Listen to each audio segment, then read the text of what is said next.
In the last video, we have discussed about the introduction to GitHub, and I have shown how to create a repository in the GitHub as well as in our local system. So if you haven't watched that video, I will request you to watch that video first. I will keep the link to the video in the I button. So please watch that video and come to this one so that you will get better understanding. In this video, we will discuss about clone and fork. We will discuss what is the difference between clone and fork, and we will see how we can clone a repository and how we can fork a repository. So I hope so far you have very good learning experience, and I really appreciate your effort here. With that being said, I welcome everyone to this video. Welcome to Netcode.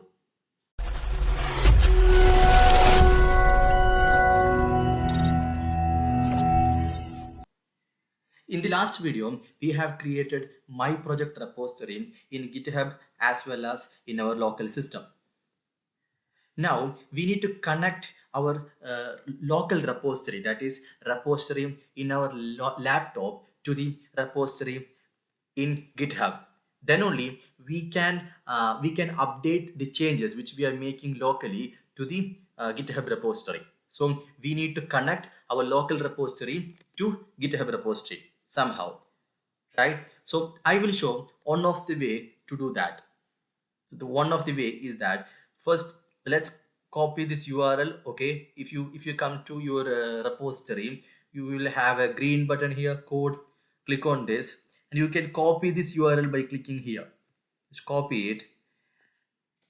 Okay, then go back to git bash. Yes, okay. So now you have to use this command to add or to connect our local repo to remote repository. So git remote, git add remote, git remote add origin. Okay, so git remote add origin and the URL. Right now, if you see git remote, we can see that our local repository is connected to my project repository, which is at GitHub, right? Which is at GitHub. So what we did, we just copied the link from the GitHub repository and we use this command git remote add origin, and we have pasted the link to the GitHub repository. So once we execute this command, we have created a link between our local repository and the remote repository, which is at GitHub. Now, whatever changes we are making locally, that means whatever changes I am making to a file in my laptop, I can push that changes to the remote repository easily, or I can update that changes to the remote repository. We have another way to do this. That's what cloning, right? Through cloning, we can create a local repository which is exactly copy of remote repository, right? So we can go ahead and actually copy the URL from the GitHub and clone it in our laptop. Let's see how we can do that. So if we go here, right? If okay, let me delete this second. Let me delete my repo. Okay, I deleted my repo from my folder, and if I come here now, right? Yes, I don't have my project my project repository anymore, so I just deleted it. Now instead of creating locally and then connecting to remote repository, what we can do, we can clone remote repository into a local system. How we can do that? Come to GitHub again, copy this URL. Yes, then git. Okay, let me clear this first. Okay, git clone and the repository URL, right? And it's showing cloning into my project. So what it's actually doing, it's reaching out the GitHub and it's downloading. It's reaching out the GitHub and it's downloading the my project repository to my laptop, and it's creating a direct link between my local repository and remote repository. So now if we made some changes to one of the file in my project repository, I can directly update that to the GitHub. So let's go to new project, right? My project. Now, if you check git remote v, I can see that, right? I can see I didn't add using git remote add command, but I just clone the remote repository to my laptop. So now I can see that, right? We can see that there is a link created between our local repository and remote repository. Okay, that's what cloning. So one of the major thing about cloning is that we are just cloning the repository from the GitHub. So if we made some changes, to a file in our laptop, and if we update back to that GitHub, that file will get changed here as well. So there is a chance, for example, in my project repository, if you have a production code, or if you have a very important files, if someone accidentally making some changes in their local system, and if someone push that to GitHub, then that will get changed here as well, which is the place actually should be a source of truth, and many will be referring the file from the GitHub repository. So there could be a possibility that someone can mess files. That's why we need fork. What actually fork does? Fork actually again creates a copy of repo, but here it's slightly different, right? How it does that? It does that. It creates a copy of repo in GitHub itself. And if we made a changes to the forked repo, that change will not apply to the original repo. The content of original repo will be remain unchanged until someone create a pull request and merge it. I will come to those pull requests and merge all those concepts in upcoming videos. But you can consider, like, in cloning, we are cloning a repository from GitHub to a laptop, and it's actually one-to-one relation. I mean, if we made some changes in locally, and if we push back to the clone repository, the original content of repository will get changed. But in case of forked repo, what will happen? Forked repo is actually a copy of repo, but when we push that some changes to the forked repo, it will not change the content of original repo. Let's see one example, right? I will take one of the GitHub, which is Cisco DevNet GitHub. Let's take this. I have opened this one. Yeah. Okay.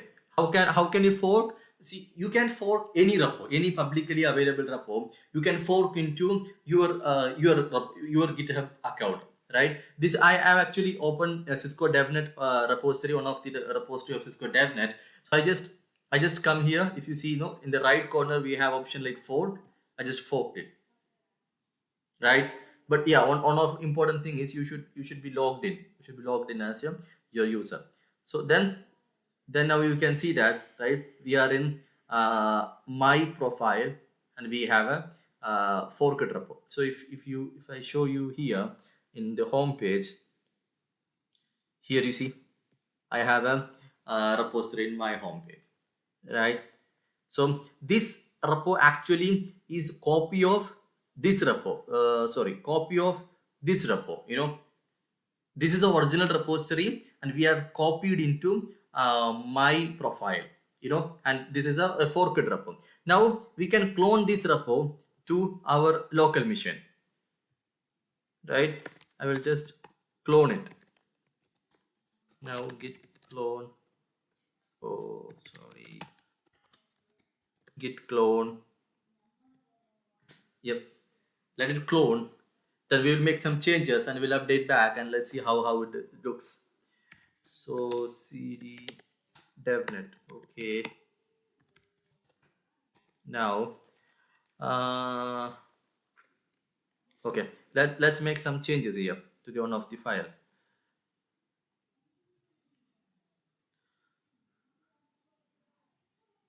I hope I can find some file. Yeah, there is a file hello cloud YAML. I will just make some changes just for our learning purpose, right?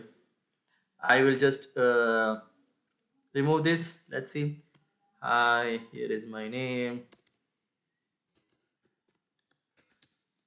Oh shit, what happened? Oh, I'm sorry, let me open it again. I don't know what happened to that. Okay, so it got saved, I think. I think it got saved, I think. So let's see. Let's see. Yes, it's actually changed. No, if you see this command, right, git status. Okay, if git status will show the status of the files, right? I just modified one of the file from this repo. So when I issue this command, it is showing. Okay, see one of the file got modified, right? You can see here this particular file is got modified. If you add a new file, then it will show here a newly file is added. So git status will show actually what and all changes recently happened, which is not committed. I will come in upcoming videos what is commit, what is staging area, all of those concepts. But now we can understand, like, using git status you can see what are all the file is recently changed, right? Now we see it, this one, and now you can use one more command to see changes.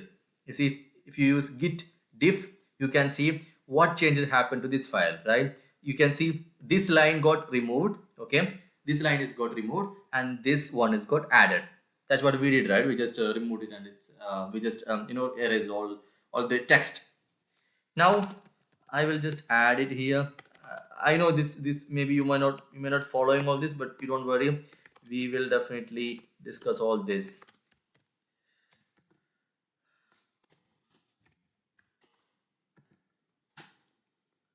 right? And I am now okay, so I just committed it, right? I just made changes to file, and I committed into my local repository. Now in my local repository the changes happen. Now I am pushing back to this change to my repository, right? My repository which is actually forked repository. So it will ask to sign in. I will just go.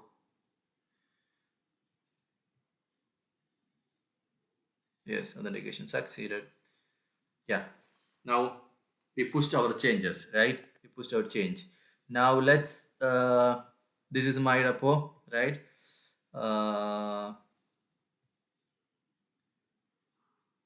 Where did we? Which file we make changes? Let's see.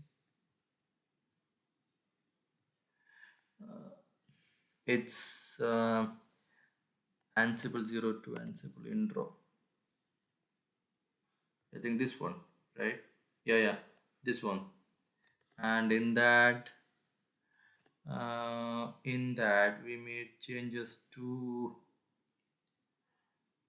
okay, it's not that, let's open it. I think this one, hello Claudia. Yes, hello Claudia. You see this now, this change happened, right? Previously there was a long text here, we removed it. Now this change is actually applied to repository which is under my profile, which is actually a forked repo, right? If you see here, this is my profile and this is a forked repo, right? The changes are applied here. But if we check the original repository, right, this is original repository.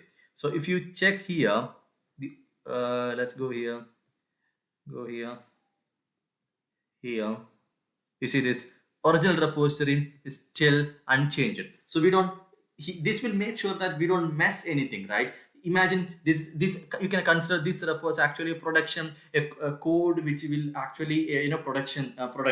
So if someone made accidentally changes, everything will get mess. So fork will make sure that we are not making any mess by doing a lot of changes, right?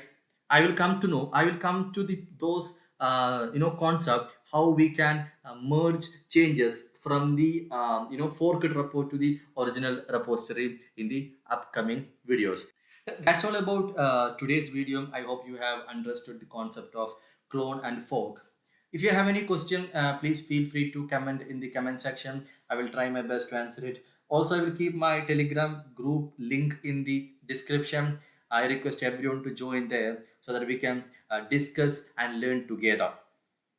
right? If you think this was an informative video, please like this video and share with your friends, and help to reach this video to maximum people.